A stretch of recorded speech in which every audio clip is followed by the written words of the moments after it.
사도행전 12장 11절부터 19절입니다.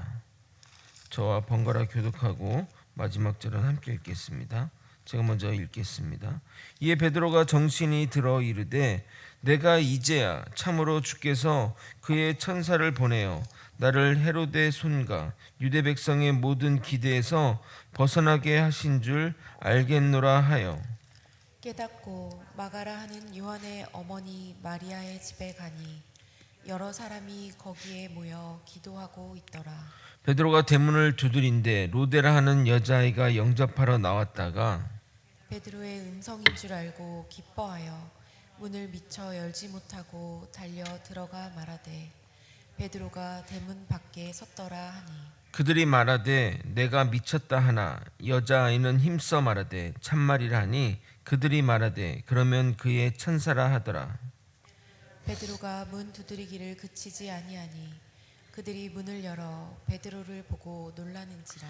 베드로가 그들에게 손짓하여 조용하게 하고 주께서 자기를 이끌어 옥에서 나오게 하던 일을 말하고 또 야고보와 형제들에게 이 말을 전하라 하고 떠나 다른 곳으로 가니라. 날이 새매 군인들은 베드로가 어떻게 되었는지 알지 못하여 적지 않게 소동하니 함께 읽겠습니다. 헤롯이 그를 찾아도 보지 못하매 파수꾼들을 신문하고 죽이라 명하니라. 헤롯이 유대를 떠나 가이사라로 내려가서 머무니라. 아멘. 예루살렘 교회의 핍박이 사도 중 한 명인 야고보에게 닥쳐 가장 먼저 사도 중 순교하는 자가 됩니다. 그런데 야고보를 죽인 헤롯은 그 야고보를 죽인 그 사실을 유대인들이 좋아하자 사도 베드로를까지 죽이고자 마음먹게 됩니다.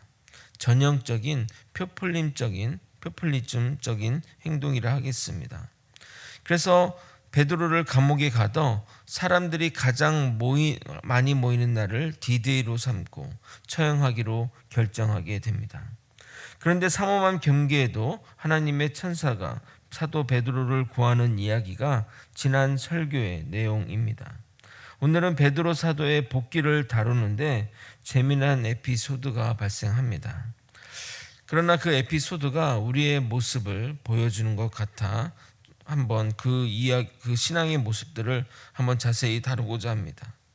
우리의 신앙의 모습들 또 우리의 어떤 기도의 모습들을 생각해보는 시간이 되었으면 좋겠습니다. 어느 마을에 오랫동안 비가 오지 않아 여러 가지 어려움이 발생하고 또 겪게 되었습니다. 그래서 마을 사람들이 교회에 모여 기도하기로 결정하게 되었습니다. 그들 모두 하나님이 자신들의 기도를 들어주셔서 비가 오리라고 확신하고 모였던 것입니다. 사람들이 속속들이 교회당에 들어오는데 어떤 소녀가 우산을 들고 오는 거였습니다. 이를 본 한 어린이 얘야 지금 비가 안 오는데 왜 우산을 들고 오는 거니? 라고 묻자 그 소녀는 이렇게 답했다고 합니다. 이제 우리가 모여 기도하면 하나님이 비를 줄 것이니 집에 갈 때 비 맞지 않으려고 우산을 가져왔다고 답했다고 합니다. 그 소녀의 믿음에 모두 부끄러워 머리를 숙였다고 합니다. 비가 오기를 간절히 바라면서 기도하는데 정작 기도의 응답에는 관심이 없었던 겁니다. 오늘 읽은 본문의 사건도 동일한 모습이 연출됩니다. 감옥에서 풀려난 베드로는 마가의 집, 아마도 그 집이 그들의 아지트, 은신처였던 것 같은데 그곳에 가게 됩니다. 때마침 성도들이 모여 베드로의 무사 기한을 위해 베드로가 풀려나기를 위해 간절히 기도하고 있었습니다. 5절을 한번 보겠습니다. 이에 베드로는 옥에 갇혔고 교회는 그를 위하여 간절히 하나님께 기도하더라.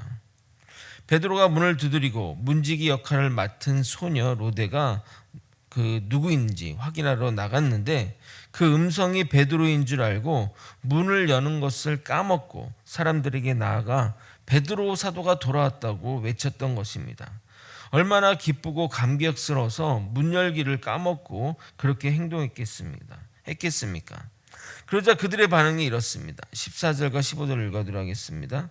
베드로의 음성인 줄 알고 기뻐하여 문을 미처 열지 못하고 달려들어가 말하되 베드로가 대문 밖에 섰더라 하니 그들이 말하되 내가 미쳤다 하나 여자애는 힘써 말하되 참말이라니 그들이 말하되 그러면 그의 천사라 하더라.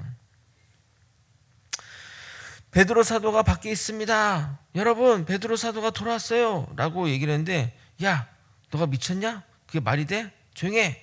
아니에요, 진짜예요, 참말입니다.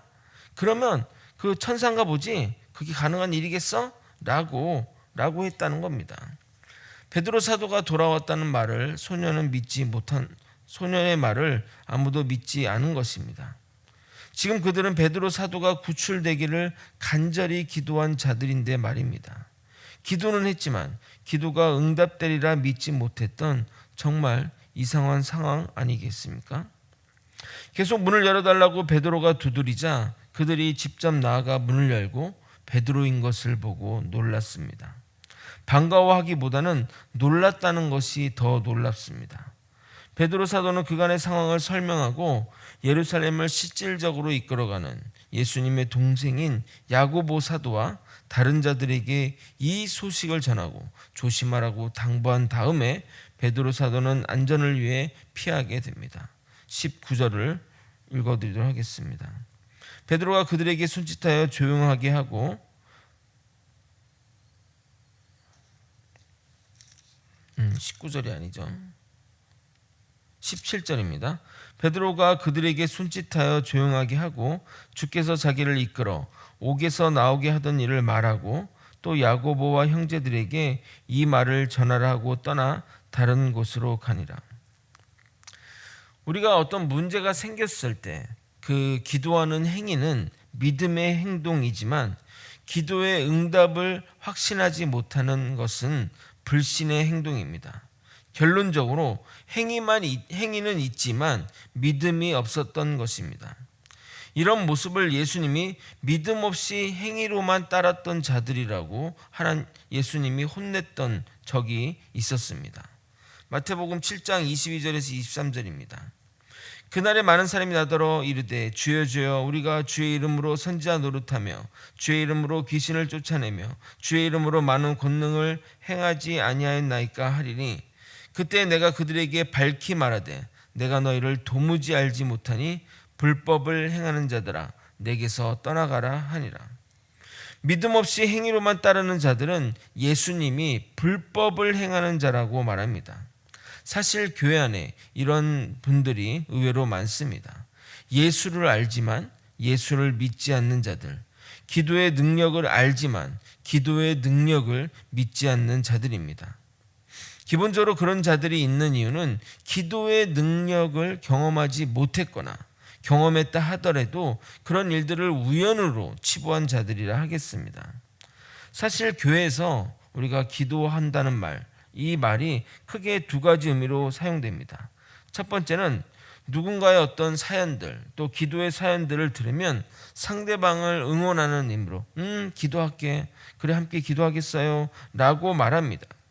인사말이나 응원의 의미라 하겠습니다. 또 하나는, 또 두 번째로 사용되는 기도한다는 말의 의미가 또 하나는 결정을 미루거나 회피할 때 기도해 볼게 라고 말합니다. 교회에서 봉사나 헌신을 요청하면 대부분 바로 앞에서 거절하지 않고 예의상 기도해 보겠습니다 라고 말하는 이유가 이런 이유라 하겠습니다. 다니엘 기도회 때 온 성도 목사님의 간증에서 보듯이 목사님은 거절의 의미로 기도해 보겠다고 했는데 그 말을 곧이곧대로 믿은 탈북 목회자는 기도하면 당연히 주님이 하라고 하실 것이기에 왜 기도했는데 오지 않냐고 말한 것입니다. 정말 그렇지 않습니까? 기도해 보겠다는 말은 알고 보면 무서운 말입니다. 주님을 대면하겠다는 말인데 주님이 봉사와 헌신에 뒤로 물러나라고 하실 분이십니까? 사람 생명 살리는 일인데 네가 생명 살리는 일에서 벗어나라고 말할 분이 아니기 때문입니다.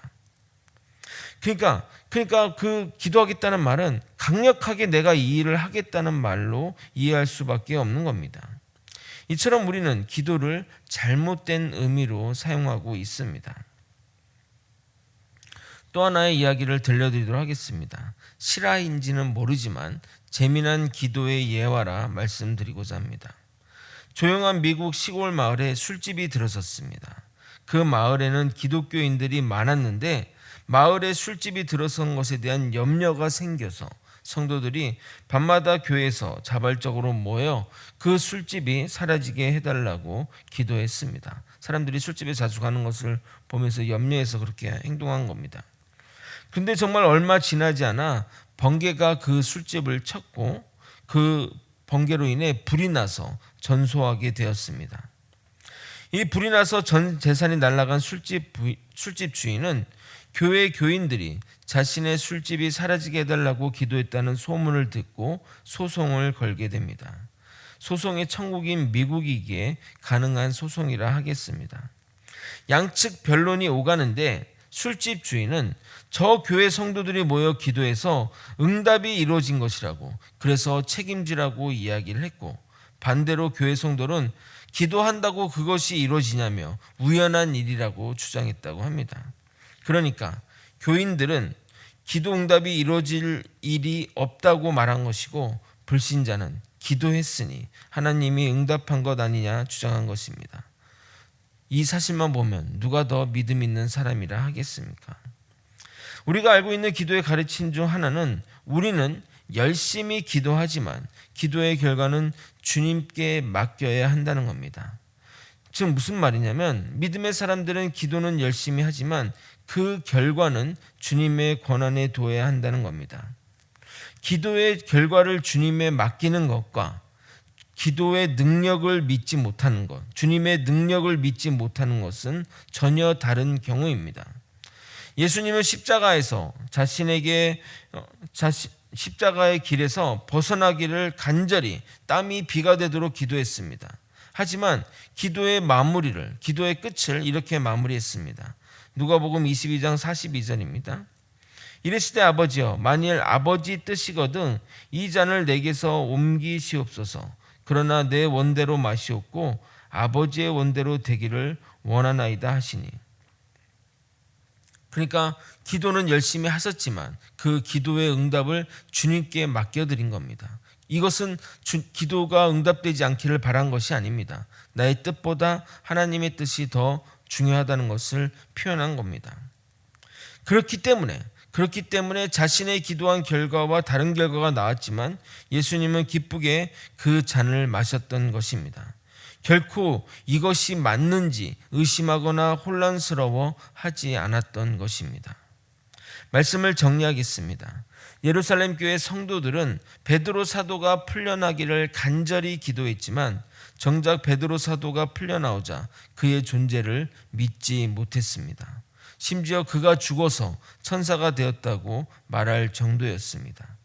기도는 했지만 주님이 응답하리라 믿지 않았던 것입니다. 그럼 그 기도의 의미는 무엇일까요? 베드로에 향한 칼날이 자신들에게 향할 것을 두려워한 나머지 자기를 위한 기도가 아니면 무엇이겠습니까? 제발 야고보 사도에 이어 베드로에 향한 칼날이 자신에게 오지 말라고 기도했다는 겁니다. 그 중에는 교회를 떠나야 하나 고민한 자도 있었을 것입니다. 정말 베드로 사도가 풀려나기를 간절히 기도했다면 놀라기보다는 그를 보고 기뻐했을 것입니다. 내 기도에 주님이 응답하셨구나, 주님이 정말 살아계시구나, 그러면서 하나님께 영광을 돌리지 않았겠냐 이 말입니다. 우리의 신앙을 위협하는 것 중에 가장 위험한 것은 바로 형식주의입니다. 내용은 없고 형식만 추구하다 보면 종교적인 열심으로 살아가는 자가 될 뿐입니다. 예수님이 그렇게 비판했던 바리새인과 같은 자가 되는 것입니다. 바른 내용이 바른 형식에 담길 때 하나님의 일이 역사가 되는 것입니다. 우리가 단순히 어떤 형식적인 것만 추구하는 삶이 아니라 그 형식 가운데 진솔하게 하나님께 마음을 다해 기도하고 하나님의 역사를 바라면서 살아갈 때 놀라운 일들이 여러분과 우리 거제 소망교회에 일어날 것을 확신합니다. 우리 모두 기도하며 기도의 응답도 믿는 저와 여러분이 되시길 예수님의 이름으로 소망합니다. 기도하시겠습니다. 하나님 아버지, 간절히 기도했지만 간절히 기도했지만 기도의 응답을 믿지 못했던 아버지 예루살렘 교회 성도들처럼 아버지 우리의 신앙이 그런 형식적인 신앙으로 매몰되지 않도록 정말 진실되게 하나님의 능력을 믿으며 기도하는 자가 되게 하여 주시옵소서. 주님의 기도 응답에 기뻐하며 하나님께 영광 돌려드릴 때 하나님이 우리와 함께 하심을 깨닫게 될 것입니다. 언제나 주님과 동행하는 믿음의 사람들이 다 될 수 있도록 역사하여 주시옵소서. 사랑이 많으신 예수 그리스도 이름으로 기도드렸나이다. 아멘. 주기도문으로 예배를 마치겠습니다.